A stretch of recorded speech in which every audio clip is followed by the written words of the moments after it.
tontura, queda de pressão, inchaço, alergias na pele e até o agravamento de algumas doenças, como enxaqueca. São alguns dos problemas relatados nesta época do ano. Crianças e idosos precisam de atenção especial. E até o uso excessivo de ventiladores e ar-condicionados também pode causar impactos na saúde. E para entender melhor os riscos e como se proteger nos dias de calor, eu converso agora com Rafael de Franceschi, que é médico da família e da comunidade, que atua há 20 anos no SUS aqui em Blumenau. Seja muito bem-vindo, Rafael. Boa tarde. Rafael, Obrigado nesses pelo 20 anos de formação, Sim. quais os casos mais comuns nessa época do ano, as doenças que costumam aparecer nos postos de saúde que a população ela costuma ter? Claro. Perfeito. Essa é uma época, caracteristicamente o verão, né? Nós temos um aumento expressivo das doenças relacionadas a problemas diarreicos, né? Tanto infecções diarreicas bacterianas, virais, parasitárias, né? Então costuma ser um grande número de atendimentos, né? Aumenta muito nessa época. Também casos de desidratação, insolação, né? Quadros relacionados à pele, como você já trouxe ali, né? Urticária, né? Ressecamento da pele, né? Patologias respiratórias que são agravadas nesse período, né? Portadores às vezes que já têm a sua rinite, a sua asma, nesse período podem ter, a gente chama de exacerbação da doença, né? Crises, né? Então aí, né, no caso da asma, teria falta de ar, teria, né, a rinite bastante coceira no nariz, prurido, né, agrava o quadro, né? Problemas oculares, muitas vezes podem acontecer, irritação ocular, vermelhidão, né? O ato leva ao ato de coçar bastante, né, podendo até causar, né, algum tipo de lesão, enfim, né, na parte ocular, né?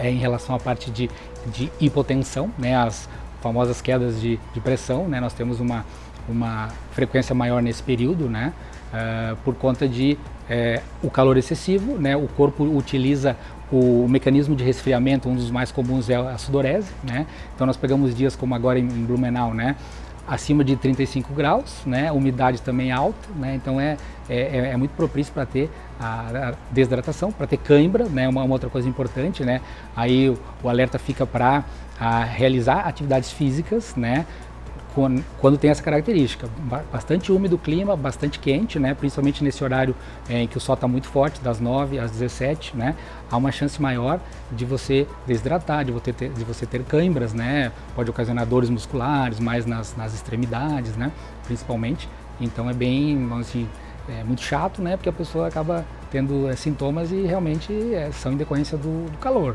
né. E porque as crianças e os idosos acabam se tornando, né, mais vulneráveis nessas épocas de calor. Hoje, por exemplo, Blumenau está marcando no termômetro 37 graus, né? Então, por que esses dois grupos acabam sendo mais vulneráveis? Nós temos esses dois grupos, assim, as crianças principalmente por conta do cuidado em relação à hidratação, por exemplo, né? A criança ela tem que ser orientada a tomar, tem que ser lembrada, né? E ela às vezes tem dificuldade, porque assim, a gente tem o mecanismo da sede, quando a gente sente sede, já é um mecanismo um pouco mais tardio de aviso do corpo, né? Então as crianças elas precisam realmente ser bastante vigiadas e estimuladas em relação à hidratação e aos cuidados de proteção ao calor, né? A hidratação que serve aí não seria só necessariamente água, né? Preferencialmente sim, mas entra chá, sucos, né? Os líquidos presentes nos alimentos, né? Então é importante, além obviamente da higiene dos alimentos, né? Para prevenir realmente a infecção, mas o alimento in natura, as frutas, por exemplo, elas têm uma quantidade muito grande de água, então elas também hidratam, né? Elas entram nessa conta, né? Que a gente sempre coloca de 2 a 3 litros de líquido por dia. As frutas entrariam, as frutas, os legumes, né, os legumes cozidos, né, as verduras também, né, entrariam. E o idoso, ele já tem naturalmente, né, pelo seu processo de envelhecimento, o corpo ele tem uma dificuldade maior em avisar, né? Então o idoso ele desidrata com muita facilidade, né? Então é o idoso às vezes que fica mais com alteração, né? mais parado, mais quieto, começa a ter secura na boca, por exemplo, né? E também tem que ser lembrado, né? E enfim, estimulado a tomar, né, várias vezes ao dia, ter a sua garrafinha, né? Eu sempre orientava os pacientes a ter um parâmetro, né? Ter uma garrafinha, um volume, por exemplo, uma garrafa de 500 ml, você tem que saber que tem que tomar tomar, né, 4 garrafinhas daquela pelo menos por dia para você ter um parâmetro, né? Porque às vezes é difícil falar, 2 litros por dia, né? Você tem que ter um parâmetro para saber que você tem que, né, ou utilizar a mesma garrafa o dia todo para saber quanto que você está ingerindo de líquidos, né?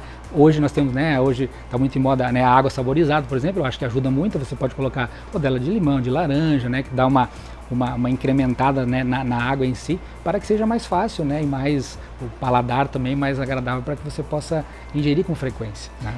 Para o pessoal que está em casa, quais que são os primeiros sintomas, né, desse mal-estar, mal súbito por conta do calor e também da desidratação, né? Se eu estiver em casa, quais sinais que vão aparecer? Normalmente assim, você começa a ter uma sensação de mal-estar realmente, né? Uma fraqueza, né? Secura na boca, na parte nasal. Tem uma coisa que a gente usa muito que é o turgor cutâneo, que a gente chama, que é a elasticidade da pele, né? Se você pegar a sua pele e apertar, rapidamente ela volta ao normal.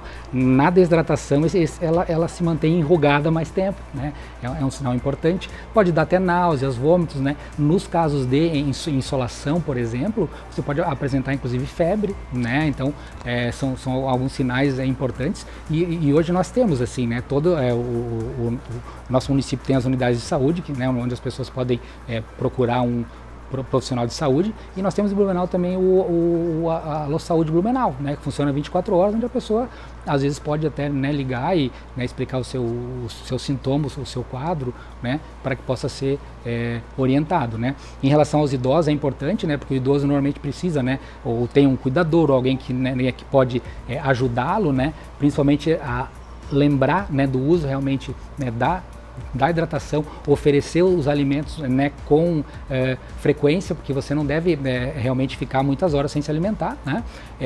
Dá preferência, obviamente, para alimentos mais leves, né? Frutas, verduras, né? Se for o alimento em si, mas uma coisa que não seja muito gordurosa, muito pesada, porque ajuda também nessa vamos dizer assim, prevenção, né, dos problemas que o calor pode, né, causar para a gente, né?